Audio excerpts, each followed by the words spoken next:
I'm probably going to be moving the camera a little bit this time, just in a different room, so sorry about that. But we're going to be talking about a lot of things today. It is late, so I'm going to try and get through it pretty quick, but here we go. So first, I'll explain how the cell, the SA node, or the autorhythmic cells depolarize, then the myocardiocytes. So right here we have what is an HCN channel, and this HCN channel, right here, this is, H stands for hyperpolarized, C stands for cyclic nucleotide. So it's a cation channel and it's autorhythmic. Basically when it hyperpolarizes, it's going to open and let positive ions into the cell. So let's say we hyperpolarize, so now we're getting positive ions into the cell. As this happens, we're now going to open what are called T-type voltage-gated calcium channels.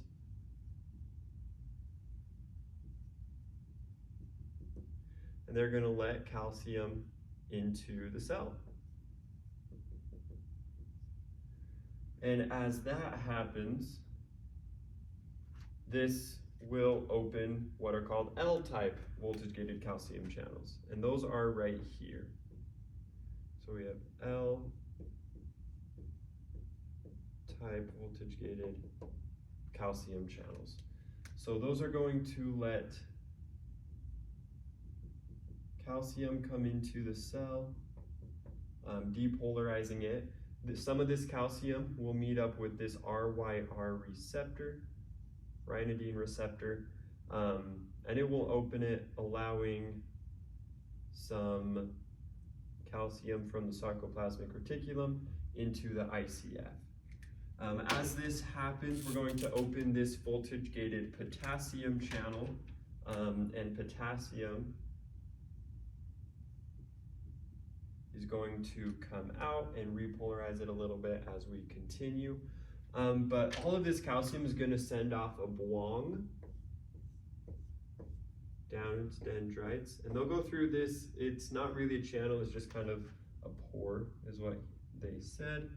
So it'll go through there and it will open now these voltage-gated sodium channels, will depolarize this myocardiocyte, and it will continue, open more calcium channels, open more, and go through the cycle of the muscle. So once this happens, myocardiocytes and cardiac muscle cells, they follow the same circular path as skeletal muscle. So calcium will bind to the actin, contract it, and myosin will bind to the actin, and so forth.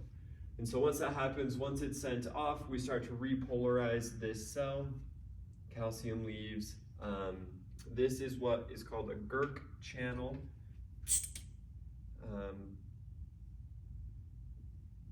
This is GERK, and I'll explain that in a little bit.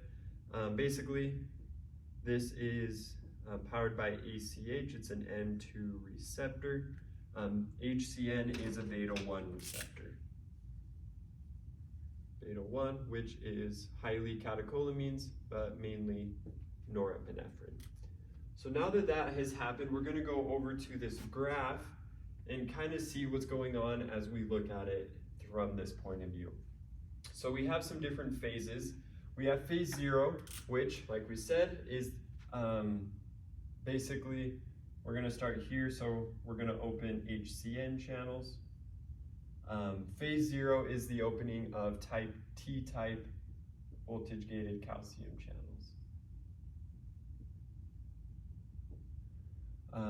And so those are going to open, start depolarizing the cell. Here at the top, we're going to start opening L-type calcium channels. And then as we come back down, the L-type are a little delayed, which I'll show in this one, but they take a little while to open.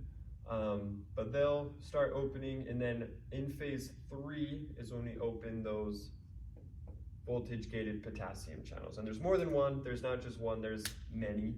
But phase 3 is when we start to open those. Phase 4 is HCN channels.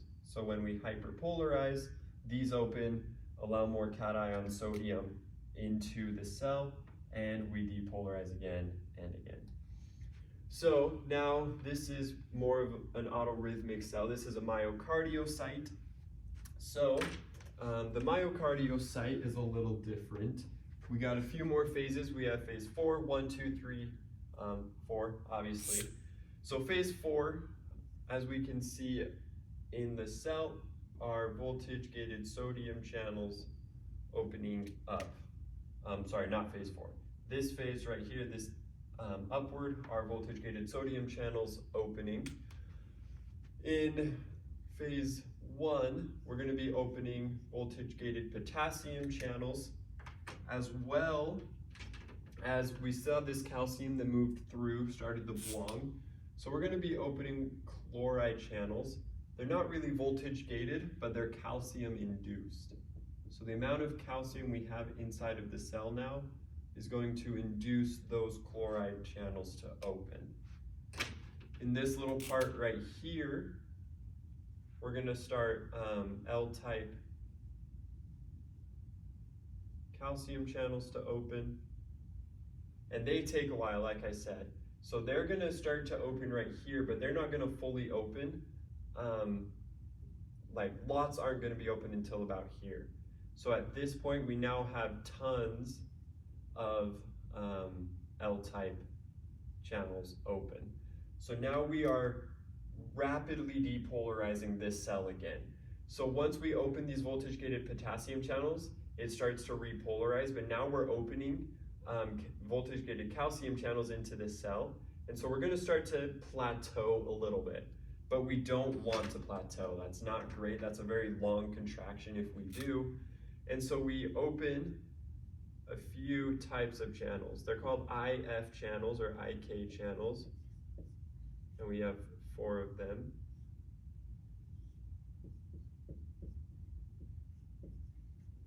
IKR,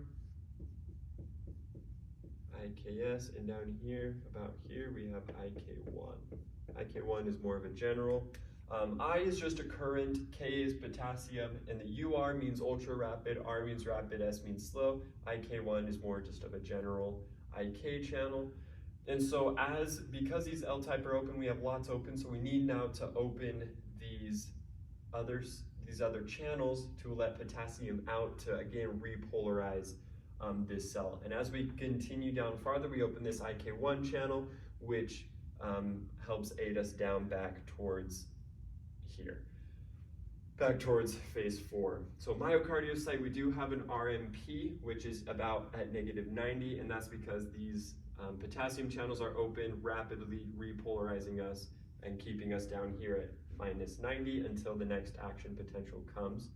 And that's phase 4 is when lots of these are open, keeping us down here at -90. Here in the autorhythmic cell, we do not have an RMP because once we hyperpolarize, once we repolarize basically, HCN channels are automatically going to open. And so we consider anything below threshold to be hyperpolarization. And yeah, like I said, we have beta-1 receptors on HCN and M2 receptors on the GERK, and norepinephrine and acetylcholine are those. So beta-1 is going to increase many things, our heart rate primarily. So increase heart rate for norepinephrine. And it does that by connecting to the HCN channel. I'll explain this more later on, but it connects to the HCN channel because it beta-1 increases CAMP, all that I'll explain. But it also straightens or steepens the slope. So if we want to increase our heart rate, we're going to want to reach threshold quicker or we're going to want to depolarize faster. So as, let's say, the beta-1 receptor, let's CAMP bond to HCN, which opens the HCN channel quicker or more often. So we're gonna reach threshold faster. Beta 1 or norepinephrine can also lower the threshold, so it's easier for the cell to reach, and we have an action potential. But let's say we have that.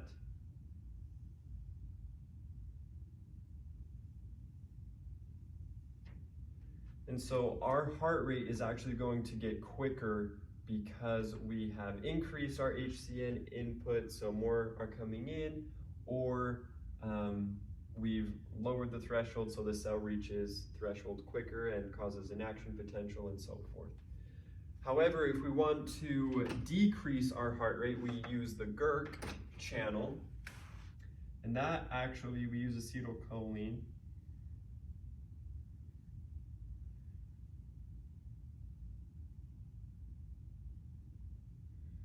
We are going to flatten out this slope a little bit, so we're going to take longer to reach threshold, or we're going to raise the threshold so it's harder to reach, so our heart rate decreases. And that's through the GERK channel. Once we open it, we're going to get lots of potassium coming out and repolarizing that cell. So that is kind of what is going on as far as like molecular level, ionic level. Now we're going to go over to heart rate, EKGs, what's going on with that. So I'll probably move the camera just to make sure you can see everything.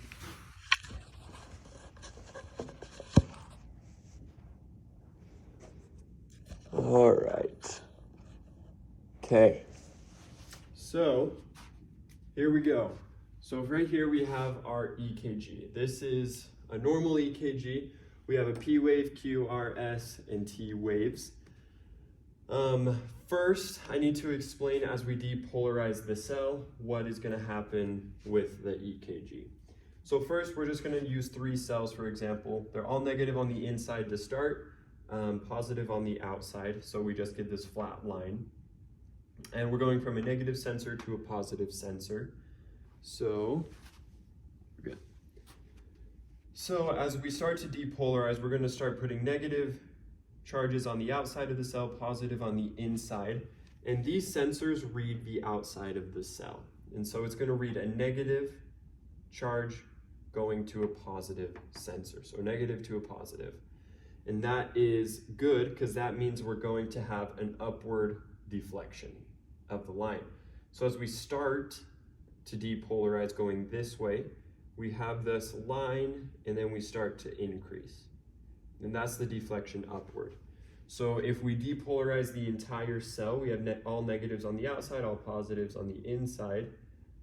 We have an upward deflection of a wave. As you can see, P wave, I'll explain that, but we have that. And so that's what happens when the entire thing is depolarized, if we're going from a negative to a positive or a positive to a negative. So when we repolarize, we're going to be going this way, but because we have positives on the inside and we're putting them outside, we're still going from a positive to a negative. So the different charges are still going to each other. However, when we have the same tail, same charge tail going to the same sensor, for example, a positive to a positive or a negative to a negative, basically, if we're repolarizing and we have the positive sensor up here towards where we're repolarizing, we're going to put positive ions on the outside of the cell, and it's going to be positive to positive, and this creates a downward deflection in the EKG. And so that's kind of how we read the EKG. Negative to positive generally is what we see, but as you can tell, we also have some downward deflections. So now to explain each one of these. Briefly, the P wave are the atriums or atrials contracting, and I'll explain that. The QRS is a QRS complex is what it's called. It's the ventricles contracting. T wave is the relaxation or the repolarization of the entire heart. So now we get to a fun part.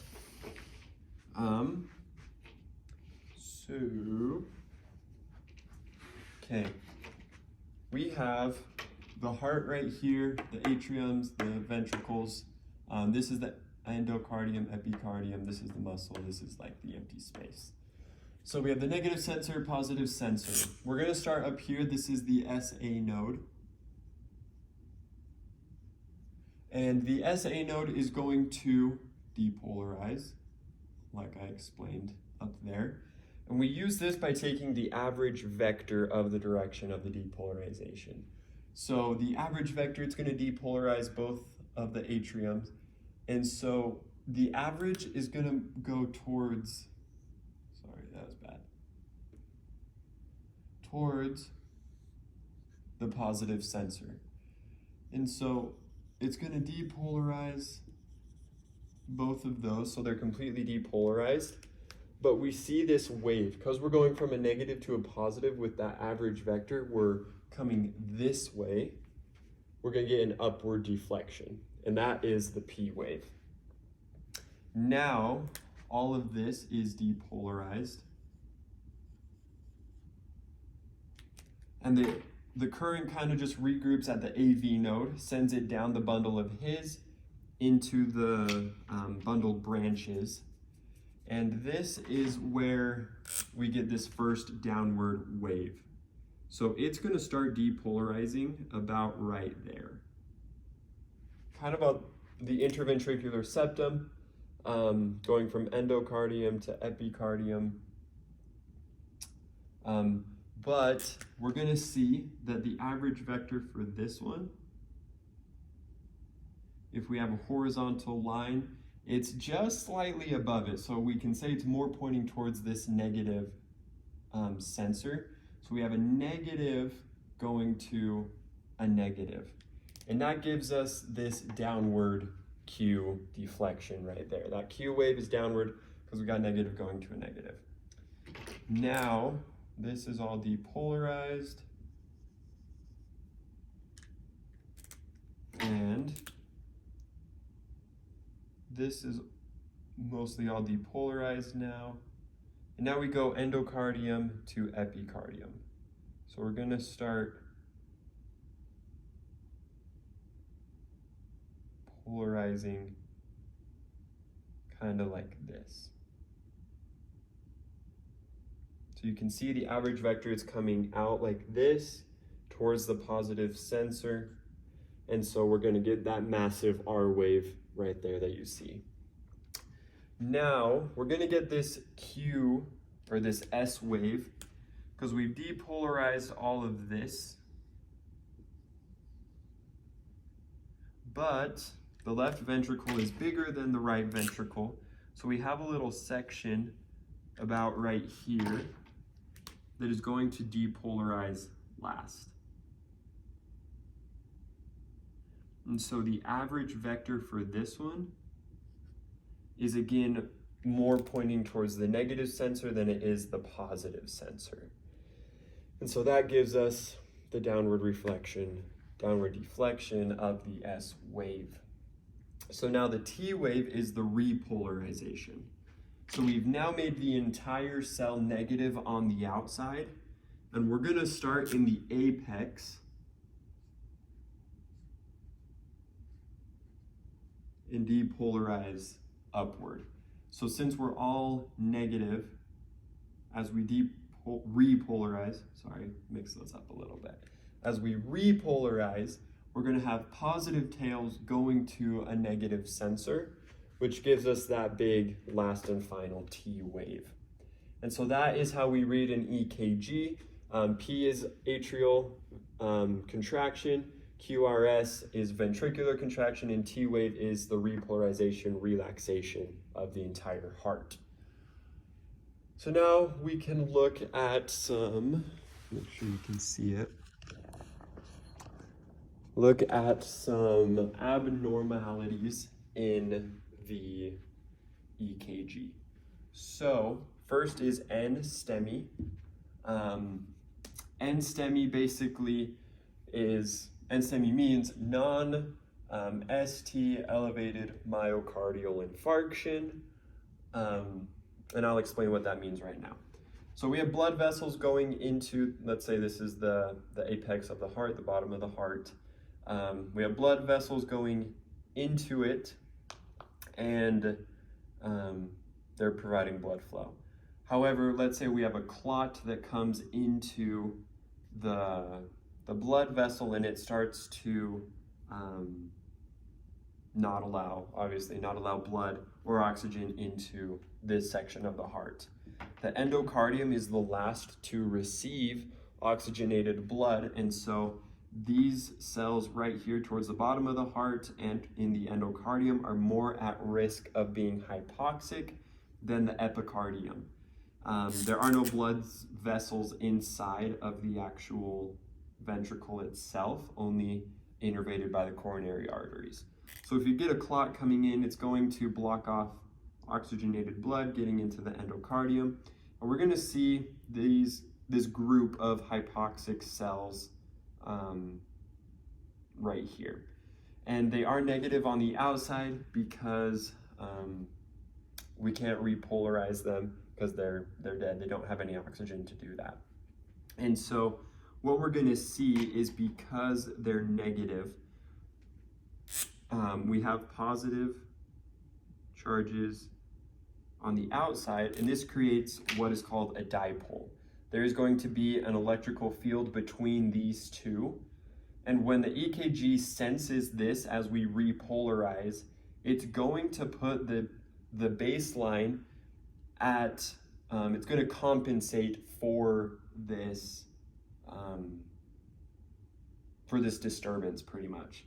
So since we have negative going to a positive sensor, the sensor is still down here, the average vector still goes towards the positive sensor. It's going to be an upward shift of the baseline.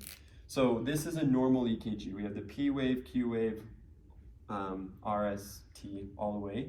But like I said, because we have this vector from these negative charges going towards the positive sensor, our EKG is going to read that as needing to readjust the baseline upward because of that. This is called a background current of injury. It's in the background current because we have that vector, and injury because obviously it's not good. So it's going to raise that baseline, and the P, Q, and R waves are going to have a normal reading, but respected to the new baseline. However, as we get through this R wave, we're going to come down, and because we are all negative inside of the heart, there is no dipole, there is no electrical field, and so it is going to, the EKG is going to not register these hypoxic cells, and it's going to try and do kind of a normal S wave at the original baseline because of that.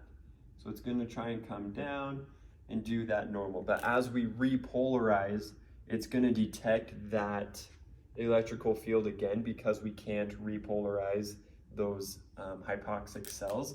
And it's going to make the T wave finish up at the new baseline.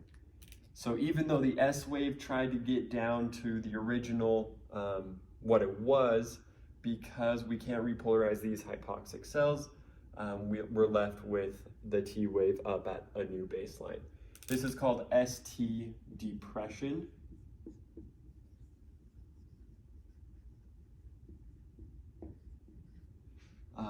Because the S wave is so far down from the T wave and the rest of the everything. And so that is NSTEMI.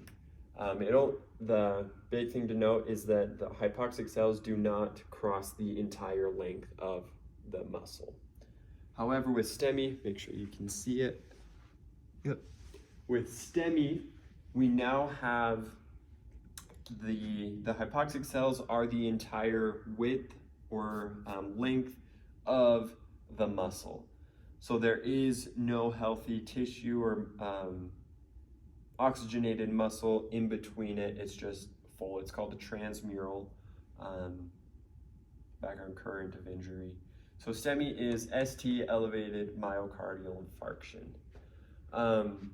Because it is fully crossing everything, we are going to have its own vectors coming off of it, and it's creating that dipole. So the average vector is now going to be pointing towards that negative sensor. Negative on the outside going to a negative, we're going to have a downward deflection. So we see this, we have our normal EKG going through. I didn't put the T wave in here, sorry. We're going to have our normal EKG. Once it finishes, it's going to detect the background current of injury. The EKG will detect that disturbance, and it will put the baseline lower because it's negative to negative, so it'll deflect it downward, and then we will do our current again. So we'll have our P wave, our Q, and our S wave, which are respected to the new baseline. But then our S wave, just like in here, there is no dipole anymore once all of the cell is negative.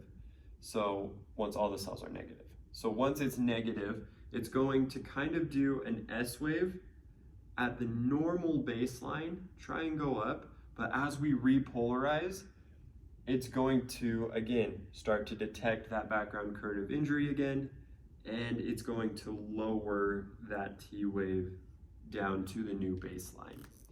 And so that is very bad that it is going all the way through, and STEMI is less severe than STEMI. STEMI is not good because those that entire area of the ventricle could eventually die, erode, get weaker. Eventually, if it's long enough, we could blow it out because these cells are dead. And so that is STEMI and STEMI. And how the heart, how we read EKGs and what happens when we have a blood clot and it makes some cells hypoxic and everything like that. Now we're going to go over the cardiac loop, cardiac cycle, and then inotropy, lusitropy, and chronotropy, and calcium regulation, things like that. So I got to move the camera again. Sorry, a lot of moving this time.